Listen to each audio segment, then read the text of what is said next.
네, 안녕하세요. 심플케어입니다. 저희 심플케어는 네이버 카페 장기요양 경영학과를 운영하고 있습니다.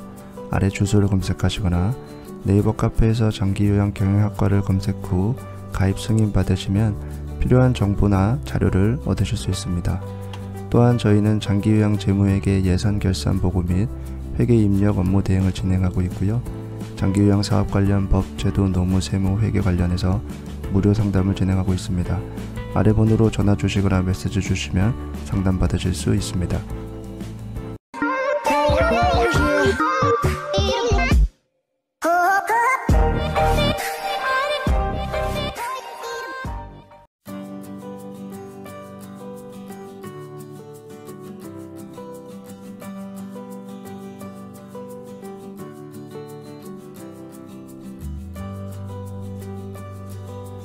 네, 이번 영상에서는 2021년 장기요양 재무회계 주간보호 세출 예산 작성 방법에 대해서 알아보도록 하겠습니다.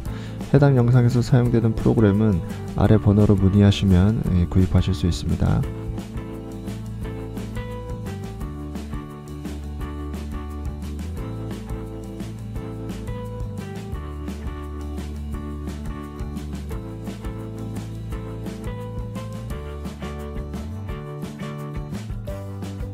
우리가 지난 영상에서는 이제 2020년 주간보호 예산 프로그램 세입 예산안 작성 방법에 대해서 알아봤고요. 이번 영상에서는 세출 예산안 작성 방법에 대해서 알아보겠습니다. 일단은 세입과 마찬가지로 세출도 예산을 이제 처음 작성하시는 분들은 이 항목들이 어떤 내용인지 익숙하지 않으신 분들이 계실 텐데, 그런 분들은 여기 항목들을 각각 클릭하시면 이렇게 설명 메모가 있기 때문에 이 설명 메모를 참고하셔서 예산을 작성하시면 되겠습니다. 그리고 세입 예산과 마찬가지로 세출 예산도 조금 넉넉하게 작성하실 필요가 있습니다. 그래서 내가 한 달에 직접 보조비를 10만원씩 해서 1년에 120만원이 발생할 거라 생각된다, 또는 수용비 수수료가 마찬가지로 한 달에 20만원씩 해서 1년에 240만원이 발생할 것으로 예상된다 라고 해도 조금 더 넉넉하게 이제 세출 예산을 작성하는 거죠. 그리고 해당 프로그램에서는 이제 이런 여러가지 색깔의 셀들이 있는데, 이 셀들 중에서 다시 한번 말씀드리지만 연한 노란색으로 되어 있는 부분만 클릭하셔서 이렇게 금액을 입력하신다든지 작성하실 수가 있고요. 그 외의 색깔의 셀을 이제 이렇게 입력하려고 하면 시트가 보호되어 있어서 입력할 수가 없다라고 메시지가 뜨기 때문에 이 연한 노란색으로 되어 있는 부분만 작성하셔서 예산을 편성하시면 되겠습니다. 그런데 여기 보시면 이제 급여, 수당, 일용작급, 퇴직금 및 퇴직적립금, 사회보험 부담금은 우리가 이거를 이제 인건비 관련 이제 세출 항목이라고 하는데, 모두 입력할 수 있는 란이 연한 노란색으로 되어 있지 않죠. 그래서 실제로 입력을 할 수가 없습니다. 근데 이 부분은 이제 앞으로 다음 영상에서 이제 확인하실 수 있는 임직원 보수 일람표라는 것을 작성을 하게 되면 자동으로 입력이 될 것이기 때문에 이번 영상에서는 이 인건비 관련 세출 항목은 제외를 하고 나머지 세출 항목에 대해서 어떻게 작성하는지 한번 알아보도록 하겠습니다. 우선 기간운영비. 기간운영비는 기간운영 및 유관 기관과 업무 협의 등에 관한 각종 경비라고 되어 있는데, 이 기간운영이라는 게 사실 굉장히 그 범위가 광범위하죠. 그래서 어떤 부분에 실제 써야 되는지 기간운영비가 내용이 딱 떨어지지는 않지만 실무적으로는 이런 경우에 사용할 수 있다라고 보시면 될 것 같은데요. 예를 들어서 수급자 어르신이 생일이라서 생일에 대한 생일 선물을 구매해서 준다든지, 생일 잔치를 한다든지, 물론 생일 잔치는 프로그램 사업비로 사용할 수도 있겠지만 생일 잔치를 해서 거기에 발생하는 비용이라든지 그런 부분들 이제 실무적으로 좀 사용할 수가 있겠습니다. 그래서 그렇게 해서 발생할 것으로 예상되는 1년치 지출이 있다면 여기다가 금액을 넣으시면 되고요. 그 다음에 직책보조비. 직책보조비는 시설 직원의 직책 수행을 위하여 정기적으로 지급하는 경비라고 되어 있는데, 일반적으로는 뭐 이제 시설장, 센터장 이런 사람이 직책이 있는 거죠. 그래서 그런 사람들에게 일반적으로 말 그대로 판공비 형식으로서 이제 돈을 지급할 수가 있습니다. 왜냐하면 실제로 시설장이나 센터장 같은 경우에는 이제 외부 활동을 할 수도 있는 거고, 그러면 수급자나 뭐 이제 보호자를 만나서 차를 한잔 할 수도 있는 거고, 뭐 식사를 함께 할 수도 있는 거잖아요. 그리고 또 기간을 알리는데 또 비용을 지출할 수도 있는 거고, 그래서 그럴 때 이제 판공비 형식으로서 쓸 수 있도록 일종의 이제 경비 형식의 돈을 지급하는 거죠. 근데 이제 해당 직책보조비는 그러면 얼마를 지급할 거냐라는 부분은 구체적으로 이제 가이드라인이 따로 있지 않기 때문에, 하지만 이제 보건복지부나 이런 곳에서는 일반적으로 한 달에 30에서 50 정도를 권장하고 있습니다. 그래서 그런 정도 선택하셔서 금액을 입력하시면 되고, 참고하실 사항은 이 직책보조비는 운영규정상에 그 내용이 명시되어 있어야 합니다. 그래서 운영규정상에 예를 들어 센터장은 한 달에 30 지급한다 이런 식으로 명시를 해야 그 운영규정상에 명시되어 있는 내용을 근거로 해서 우리가 직책보조비를 지출할 수가 있습니다. 그래서 예를 들어서 뭐 한 달에 얼마씩 12달이면 얼마 해서 1년치를 넣으시면 됩니다. 다음은 회의비고요. 회의비는 이제 각종 회의에 발생하는 소요 경비 또는 다가비 등이라고 되어 있는데, 뭐 이제 보통은 직원 회의를 많이 하게 되겠죠. 그래서 직원 회의를 하게 되면 거기에 발생하는 뭐 다가비 또는 뭐 회식을 따로 하게 되면 회식비 뭐 이런 식으로 이제 예상을 하셔서 1년치를 작성하시면 되겠습니다. 그 다음에 여비는 시설 직원의 국내외 출장 여비라고 되어 있는데, 뭐 이제 사회복지사가 어떤 뭐 교육을 받으러 간다든지, 아니면 직원이 교육을 받으러 가서 뭐 교통비나 숙박비나 이런 것들을 지원해 줄 일이 있을 것으로 예상되는 금액이 있다면 이제 1년치 얼마 이렇게 넣으시면 됩니다. 그 다음에 수용비 및 수수료는 여기 많은 내용들이 있는데요. 뭐 사무용품, 인쇄비, 집기 구입비, 뭐 도서 구입비, 공공료, 수수료, 등기료, 운송료, 통행료, 주차료, 뭐 소규모 수선비, 포장비 등이라고 되어 있죠. 여기서 이제 간단하게 정리를 하자면, 수용비 및 수수료는 일단은 그 금액이 크지 않고, 그리고 소모성으로 발생할 수 있는 어떤 물품이나 서비스에 대한 비용 또는 수수료 등이라고 생각하시면 될 것 같습니다. 이 수용비 및 수수료와 이제 자산취득비가 좀 비교를 할 수가 있는데, 자산취득비라는 것은 좀 고가, 금액이 고가이고 또 고정되어 있는 자산이라고 보시면 되는데, 우리가 모든 의료기기 또는 사무집기, 그 정도로 좀 고가이면서 자산의 형태를 띠고 있는 고정되어 있는 물품들은 보통 자산취득비로 넣으시고, 보통 저가이면서 소모성 어떤 물품이나 서비스를 제공받고 지급하는 물품 대금이나 수수료 같은 경우에는 이제 수용비 및 수수료로 입력하시면 됩니다. 그래서 그런 내용에 대한 금액을 1년치 발생할 수 있는 금액을 넣으시면 되고, 공공요금 및 제세공과금은 우편료, 전화료, 전기료, 수도료, 가스료, 뭐 오물수거료, 그리고 이제 제세공과금이라고 해서 뭐 자동차세, 협회가입비, 화재비, 그리고 자동차 보험, 그 밖에 각종 보험료, 여기는 이제 배상책임 보험료도 포함이 되겠죠. 그래서 해당되는 공공요금 또는 제세공과금은 한 달에 얼마 정도, 그러면 12달이면 얼마라고 해서 1년치를 넣으시면 됩니다. 차량비는 이제 성형 차량 또는 성형 차량을 제외하더라도 시설 운영을 위해서 사용되는 등록되어 있는 차량 운행 일지를 쓰는 차량이 있다면 그런 차량까지 모두 포함해서 발생하는 유류대, 그러니까 기름값 또는 가스료, 그리고 차량 정비, 소모품, 교체비 뭐 이런 것들 등등을 넣으시면 됩니다. 그 중에서 차량 보험료는 이제 제세공과금에 넣으시면 되고요. 그 다음에 임차료는 이제 주간보호 같은 경우에는 주간보호까지는 우리가 임대가 가능하기 때문에 이제 뭐 한 달에 발생하는 임대료 얼마, 그리고 거기에 대한 뭐 12달치 1년에 얼마 이렇게 넣으시면 됩니다.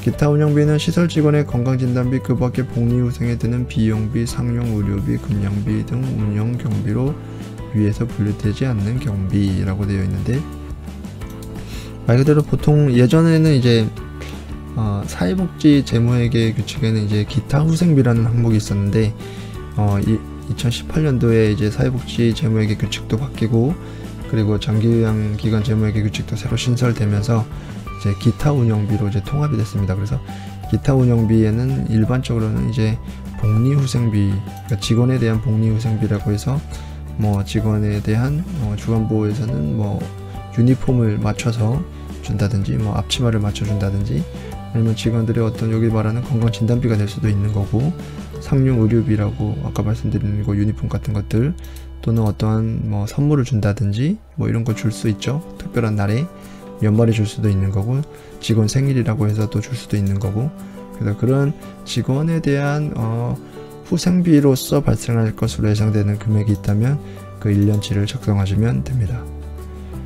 그리고 이제 시설비. 시설비는 부대 경비 그 밖의 시설. 보통 이제 시설비라는 것은 주간보를 운영하면서 시설을 추가적으로 이제 생기게 되는 건 부대 경비, 말 그대로 예를 들어서 이런 게 있을 수 있겠죠. 건물에서 이제 옥상에 텅 비어서 옥상에다가 어떤 정원을 새로 꾸미려고 한다. 그러면 그것은 이제 부대 시설이 되는 거거든요. 그러면 부대 시설을 새로 이제 설치하고 또는 구비하는 거기 때문에 거기에 대한 시설비라고 보시면 되고, 자산 취득비는 위에서 이제 수용비 및 수수료를 받지만 고가이면서, 그리고 고정 자산으로 볼 수 있는 물품들, 뭐 의료기기, 사무기기, 또는 뭐 컴퓨터도 될 수 있고, 책상도 될 수 있고, 뭐 소파도 될 수 있고, 뭐 그런 것들 해서 고가이면서 고정적으로 있을 수 있는 그런 물품을 구매한다면 그것은 이제 자산 취득비가 될 수 있습니다. 또한 자동차를 구매할 때 또 자산 취득비가 될 수 있고요. 자동차를 이제 구매할 때 할부로 구매하는 경우가 있죠. 예, 그런 경우에도 이제 자산 취득비가 될 수가 있습니다.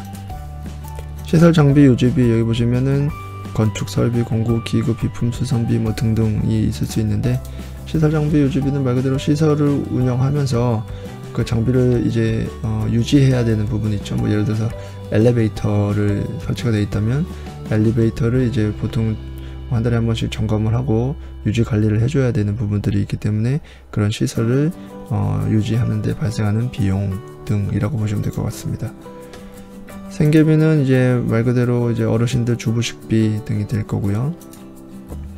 수용기간 경비라는 것은 수용기간, 말 그대로 이제 어르신들의 서비스를 제공받는 시간 동안에 사용하는 것들, 보시면 뭐 치약, 칫솔, 수건 뭐 이런 게 있을 수 있고, 또는 뭐 어떤 이불이 있을 수도 있고, 낮잠 잘 때 뭐 베개가 될 수도 있고 뭐 등등 어르신들이, 그러니까 수급자가 사용하는, 수급자만 사용하는 어떤 물품들이 있다면 그런 것들은 이제 대부분 수용기간 경비로 잡으시면 될 거고요. 의료비는 입소자에게 뭐 의료를 뭐 예를 들어서 뭐 단체복을 맞추는 게 있다면 뭐 의료비 정도가 될 거고, 의료비는 이제 어르신들이 이제 주간보호 서비스에 와서 병원에 가거나 뭐 약국을 가거나 해서 이렇게 서비스를 제공하는 경우가 있죠. 보통 그런 경우에 기관에서 먼저 비용을 제공하고 추후에 본인 부담금을 받을 때 다시 받는 이런 성격이 발생하기도 하는데, 그럴 때 일단 우리가 지출을 해야 되기 때문에 병원비라든지 약제비라든지 이런 것들을 지출해야 되기 때문에 그때 지출하는 항목이 이제 의료비가 되겠습니다. 장의비는 뭐 말 그대로 입소자가 사망했을 텐데 이런 것은 주간보호에서는 잘 사용하진 않고요. 직업재활비, 자활사업비 이런 것들은 말 그대로 직업재활이나 자활사업을 하는 경우에 이제 거기에 대한 뭐 기자재 구입이나 재료비 등등이 될 거고요. 특별급식비는 이제 이런 뭐 생계비를 제외하고 특별급식을 따로 제공하는 게 있다면 그 금액을 작성하시면 되고, 연료비는 일반적으로는 여기 공공요금의 뭐 전기료, 그러니까 난방의 종류가에 따라 다르긴 하겠지만 뭐 보통은 가스, 전기 이런 것으로 일반적으로 난방을 다 하기 때문에 공공요금이 포함이 되어 있지만, 겨울에 뭐 한시적으로 뭐 기름 보일러를 뜬다든지 아니면은 뭐 연탄 보일러를 뗀다든지 그런 경우에는 연료비로 따로 산정할 수가 있겠죠. 그런 경우에는 여기다가 또 발생할 것으로 예상되는 금액을 넣으시면 됩니다. 프로그램 사업비는 이제 일반적으로 쓰는 프로그램 뭐 재료비, 그리고 프로그램 강사료 등등 있겠죠. 그래서 프로그램에 사용되는 모든 비용은 여기다가 또 1년치를 넣으시면 되고, 대연금 판매연금은 이제 복지연금이니까 주간보호에서는 사용할 일이 없고요. 기타 전출금은 여기 보면 법인, 개인 등 설치 운영자로부터 전출하는 금액이라고 되어 있는데, 기타 전출금은 전제 조건은 우리가 그 급여 산정 고시에 명시되어 있는, 여기 있죠, 주야간 보호는 간호조무사, 간호사, 물리치료사, 작업치료사, 사회복지사, 요양보호사를 포함한, 우리가 이런 종사자를 이제 직접 종사자라고 하는데, 들어오는 수입 대비 48.21% 이상의 인건비를 지급해야 됩니다. 이게 이제 인건비 비율이죠. 그래서 기타 전출금이라는 것은 인건비 비율 이상으로 충족했을 경우에 또 기관의 운영에 영향을 미치지 않는 한도 내에서, 여기 보시면 뭐 개인, 법인, 설치 운영자로 전출할 수 있는 돈이라고 보시면 될 것 같습니다. 그래서 예상되는 금액이 있다면 여기다가 넣으시면 되고요. 관연도 지출, 말 그대로 관연도는 전년도죠. 그래서 전년도에 원래 돈이 지출됐어야 되는데, 예를 들어서 2019년도 12월에 어떠한 공사를 했다든지 어떤 설비를 해서 그 돈이 원래는 2019년도에 지출이 됐어야 됐는데 해를 넘기고 2020년도 1월에 뭐 지출이 됐다, 아니면 지출될 것으로 예상된다 라는 금액이 있다면 여기다가 넣으시면 됩니다. 원금 상환금은 이제 우리가 세입에서 봤을 때 여기 보면은 금융기관 차입금, 기타 차입금이라고 해서 돈을 차입을 하면 이제 그 차입된 금액은 빌린 돈이기 때문에 당연히 갚아야 되겠죠. 그래서 원금을 상환할 것으로 예상되는 금액, 거기에다가 이자도 만약에 지불한다면 지불할 것으로 예상되는 금액이 있다면 넣으시면 됩니다.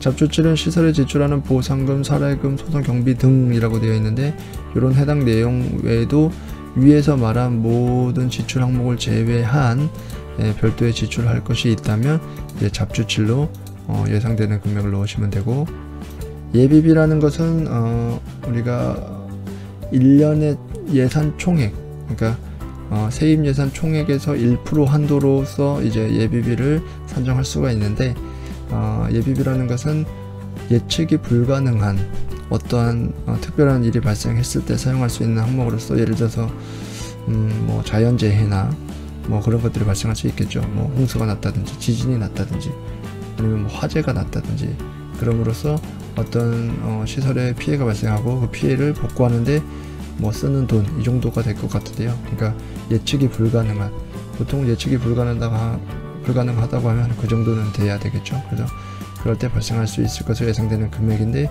일반적으로는 산정을 하지는 않습니다. 네, 반환금은 정부 보조금, 반환금, 정부 보조금을 받은 것이 있고 그것을 반환할 것으로 예상되는 금액이 있다면 넣으시면 되겠고요. 운영 충당 적립금, 시설환경 개선 준비금, 각각 항목으로 이제 지출할 적립할 것으로 예상되는 금액이 있다면 넣으시면 됩니다. 여기 운영 충당금, 적립금 지출과 시설환경 개선 준비금 지출은, 여기 보시면 이제 이런 적립금 항목은 특별 회계로 이제 따로, 일반 회계와 별개로 따로 이제 회계 처리를 해야 되기 때문에 이렇게 적립을 했다가 지출하는 경우가 발생하면 이제 그때 쓰는 항목이라고 보시면 되겠습니다. 네, 이렇게 해서 이제 2020년 장기요양 재무회계 주간보호 세출 예산에 대해서 알아봤고요. 다음 영상에서는 마지막으로 2020년 장기요양 재무회계 주간보호 임직원 보수일람표 작성 방법에 대해서 알아보도록 하겠습니다. 감사합니다. 영상이 유익하셨다면 구독과 좋아요 그리고 알람을 설정하시면 새로운 영상을 바로바로 받아보실 수 있습니다.